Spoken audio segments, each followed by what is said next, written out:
നമസ്കാരം S N media one YouTube ചാനലിലേക്ക് ഏവർക്കും സ്വാഗതം. ഒരു ജവാൻ സ്ഥിരമായി ഒരു ATM ക്യാബിനിൽ വരികയും 100 രൂപ അക്കൗണ്ടിൽ നിന്ന് പിൻവലിക്കുകയും എന്നിട്ട് അത് തൻ്റെ പേസിൽ വെച്ച് തിരിച്ച് ഇറങ്ങിപ്പോകുന്നു.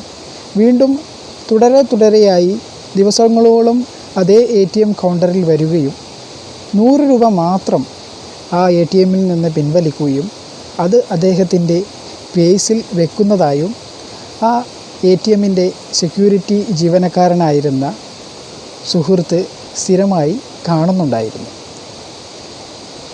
ആ സുഹൃത്ത് ഇങ്ങനെ സ്ഥിരമായി വരുന്ന ഈ ഒരു പട്ടാളക്കാരൻ ദിവസവും 100 രൂപ മാത്രം പിൻവലിക്കുകയും അത് പേസിൽ വെച്ച് തിരിച്ചു പോവുകയും ചെയ്യുന്ന സമയത്ത് ഇദ്ദേഹത്തിന് ബുദ്ധിമുട്ടാണല്ലോ. ഇദ്ദേഹത്തിന് എന്താണ്, ഒരു ദിവസം വന്ന് 1000 രൂപ പിൻവലിച്ചു കൊണ്ട് പോയി കഴിഞ്ഞാൽ ദിവസവും ഇങ്ങനെ വന്ന് സമയം കളയുകയോ അല്ലെങ്കിൽ അദ്ദേഹത്തിൻ്റെ മറ്റ് ബുദ്ധിമുട്ടുകൾ പരിഹരിക്കുകയും ചെയ്യാമല്ലോ എന്ന് ചിന്തിച്ചുകൊണ്ട് അദ്ദേഹം മനസ്സിൽ കരുതി ഇതൊന്ന് ഇദ്ദേഹത്തോട് ചോദിക്കണം. അങ്ങനെ ആർമി ഡ്രസ്സായതുകൊണ്ട് തന്നെ പട്ടാളക്കാരൻ്റെ ഡ്രസ്സിൽ കാണുമ്പോൾ മുൻകാലത്ത് ഉള്ളതുപോലെ തന്നെ ഇദ്ദേഹത്തിനും പേടിയായിരുന്നു.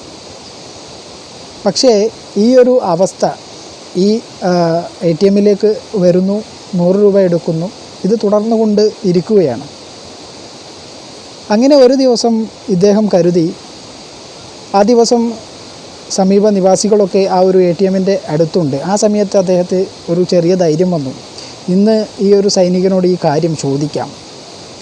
മറ്റാൾക്കാരൊക്കെ ഉള്ളത് കൊണ്ട് തന്നെ ഇനി അദ്ദേഹം ദേഷ്യപ്പെട്ടാലും മറ്റുള്ള ആൾക്കാർ കൂടെ ഉണ്ടല്ലോ എന്ന് കരുതി.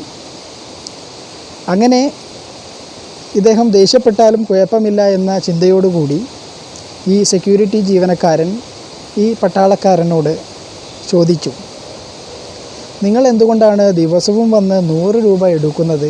പകരം നിങ്ങൾക്ക് ഒരാഴ്ചത്തേക്ക് 1000 രൂപയോ അല്ലെങ്കിൽ അതിൽ കൂടുതലോ എടുത്ത് നിങ്ങളുടെ കയ്യിൽ വെച്ച് കഴിഞ്ഞാൽ നിങ്ങൾ സ്ഥിരമായി വരികയും നിങ്ങളുടെ സമയം പാഴാക്കുകയും ചെയ്യണ്ടല്ലോ എന്നുള്ള രൂപത്തിൽ ഇദ്ദേഹത്തോട് ചോദിച്ച സമയത്ത് ഇദ്ദേഹം പറഞ്ഞ വാക്കുകൾ നമ്മളെല്ലാവരെയും ചിന്തിപ്പിക്കുന്ന, നമ്മുടെ രാജ്യം കാക്കുന്ന നമ്മുടെ ഈ ഒരു പട്ടാളക്കാരെ കുറിച്ചിട്ടുള്ള അനുകമ്പയും സ്നേഹവും കൂടുന്ന ഒന്നാണ്.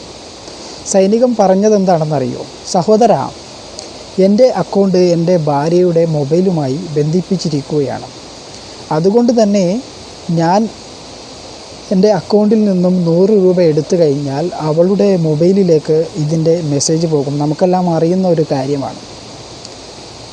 ആ ഒരു മെസ്സേജ് കിട്ടുന്ന സമയത്ത് ഞാനിവിടെ ജീവിച്ചിരിപ്പുണ്ട് എന്നുള്ള ഒരു മെസ്സേജ് എൻ്റെ ഭാര്യയ്ക്ക് ലഭിക്കും. അതിനു വേണ്ടിയാണ് ഞാനിങ്ങനെ ചെയ്യുന്നത്. നിങ്ങൾക്കറിയാമല്ലോ, നമ്മുടെ ഈ ഒരു സ്ഥലത്ത് നമുക്ക് ഫോൺ ചെയ്യാൻ പറ്റുന്നതിന് പരിമിതികളുണ്ട്. അതുപോലെ തന്നെ റേഞ്ചില്ലായ്മ, അങ്ങനെയുള്ള ബുദ്ധിമുട്ടുകളൊക്കെ ഞാനും നിങ്ങളും അനുഭവിക്കുന്നതാണ്. അതുകൊണ്ട് തന്നെ എൻ്റെ ഭാര്യയ്ക്ക് ഞാനിവിടെ ജീവിച്ചിരിക്കുന്നുണ്ട് എന്ന് അറിയാൻ വേണ്ടി ഞാൻ ഉപയോഗിക്കുന്ന ഒരു ഐഡിയയാണ്, അല്ലെങ്കിൽ തന്ത്രമാണ്. കാശ്മീരിൽ നമ്മുടെ സൈനികരുടെ സ്ഥിതി ഇതിലും കഷ്ടമാണ്. രാവിലെ ഡ്യൂട്ടിക്ക് പോകുന്ന സൈനികൻ വൈകിട്ട് വരാൻ പറ്റുമോ എന്ന് ഉറപ്പിച്ച് പറയാൻ കഴിയില്ല. എങ്കിലും ഒട്ടും പതറാതെ, ആരോടും പരാതിയും പരിഭവവുമില്ലാതെ, വെയിലെന്നോ ചൂടെന്നോ മഞ്ഞെന്നോ മഴയെന്നോ ഇല്ലാതെ രാജ്യത്തെ സംരക്ഷിക്കുന്ന ചിലർ പറയും, ശമ്പളം കിട്ടുന്നില്ലേ എന്ന്.